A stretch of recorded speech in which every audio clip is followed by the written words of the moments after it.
Assalamualaikum warahmatullahi wabarakatuh. Saya Novia Eka Putri dengan MPM 224-125 Manajemen 22A. Hari ini aku akan mempresentasikan materi 7 yaitu dengan tema manajemen piutang.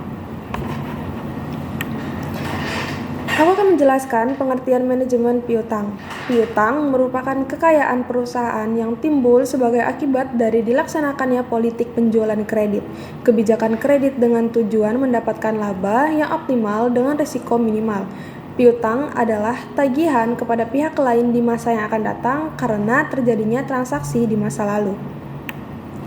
Tujuan penjualan kredit itu ada 4, yaitu pertama merangsang minat para pelanggan, yang kedua menaikkan volume penjualan, dan yang ketiga meningkatkan laba bersih perusahaan, dan terakhir strategi memenangkan persaingan memperbesar market share.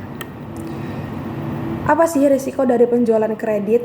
Yaitu ada tidak terbayarnya piutang, jadi solusinya menyediakan cadangan dana atau bad debt atau piutang tak tertagih.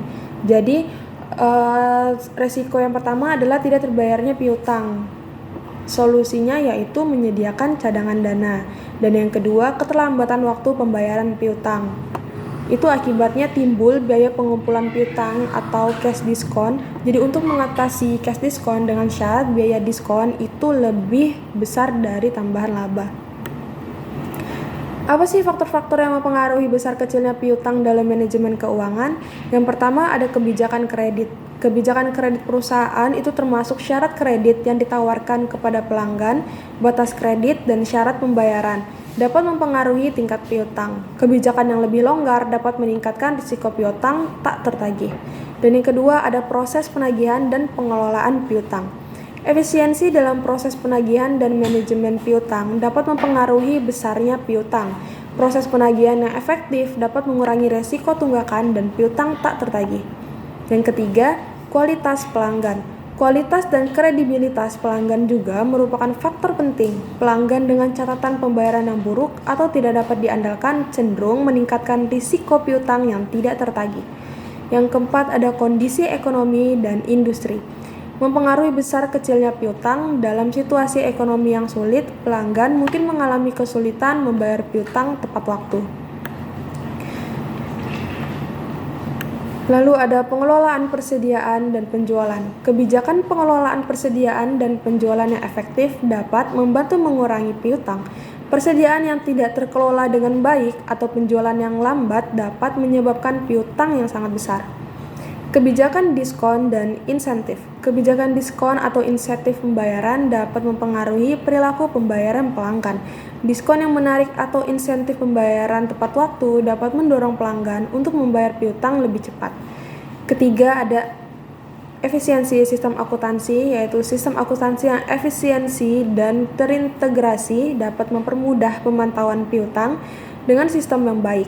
Perusahaan dapat mengidentifikasi piutang yang bermasalah dengan cepat dan mengambil tindakan yang diperlukan. Selanjutnya ada penilaian risiko kredit. Penilaian risiko kredit yang akurat dan efektif dapat membantu perusahaan menghindari piutang yang tidak tertagih. Penggunaan metode penilaian risiko kredit yang tepat dapat membantu meminimalkan risiko potensial. Hal-hal yang terkait dalam pengumpulan piutang dan kebijakan kredit, yaitu ada standar kredit. Kualitas minimum penilaian kredit dari peminta kredit yang dapat diterima oleh perusahaan. Variabel yang harus dipertimbangkan dalam pemberian kredit adalah A. Kualitas piutang dagang yang dapat diterima, B. Jangka waktu periode kredit, C. Potongan tunai untuk pembayaran lebih awal, D. Program pengumpulan piutang. Kedua adalah termin kredit. Jangka waktu periode kredit dan potongan tunai yang diberikan jika dilakukan pembayaran lebih awal. Ketiga ada potongan tunai, prosentase pengurangan pembayaran dari jumlah bruto penjualan karena pembayaran dilakukan dalam periode potongan tunai. Keempat ada default risk. Kerugian dari piutang dagang tidak tertagih yang mungkin terjadi karena pelonggaran standar kredit dan pelambatan waktu pengumpulan piutang. Biaya atas piutang itu ada 3. Yang pertama ada biaya penghapusan piutang, yang kedua ada biaya pengumpulan piutang, ketiga biaya administrasi, keempat biaya sumber dana atau modal. Manajemen piutang. Perencanaan jumlah dan pengumpulan piutang. Rencana jumlah piutang pada waktu yang akan datang disusun berdasarkan budget penjualan dengan memperhatikan persyaratan pembayaran yang ditawarkan perusahaan dan kebiasaan pelanggan membayar bunganya.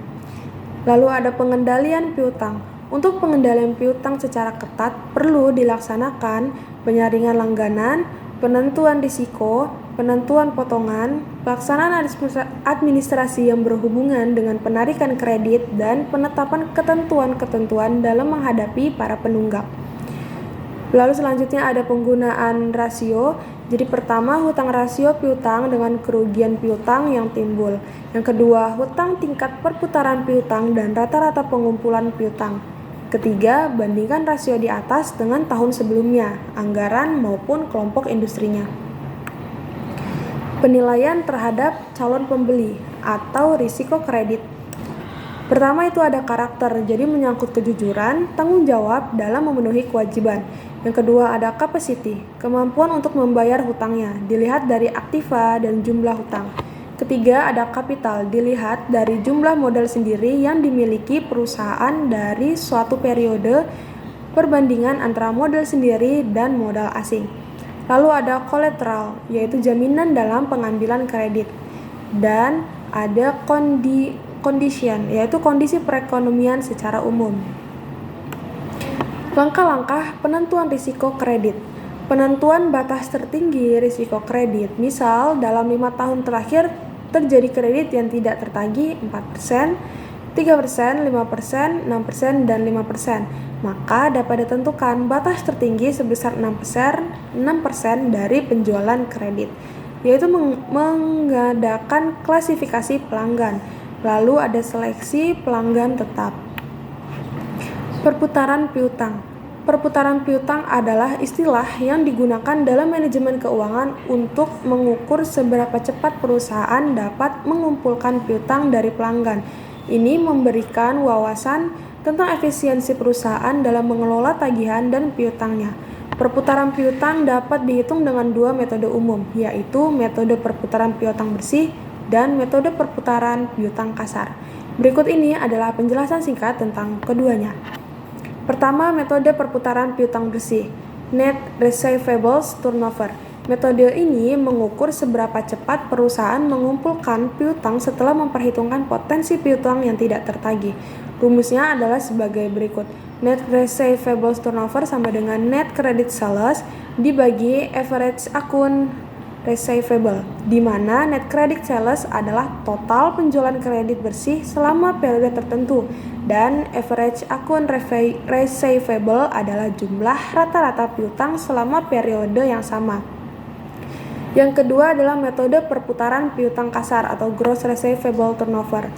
Metode ini mengukur seberapa cepat perusahaan mengumpulkan piutang tanpa mempertimbangkan piutang yang tidak tertagih. Rumusnya adalah gross receivables turnover sama dengan total credit sales dibagi average akun receivable. Di sini, total credit sales adalah total penjualan kredit selama periode tertentu. Pengumpulan piutang. Rata-rata pengumpulan piutang adalah 365 per tingkat perputaran piutang, jadi sama dengan beberapa hari. Catatannya, literatur Amerika biasanya menggunakan angka 365 hari dalam menentukan rata-rata pengumpulan piutang. Itulah pembahasan materi ke-7 tentang manajemen piutang. Wassalamualaikum warahmatullahi wabarakatuh.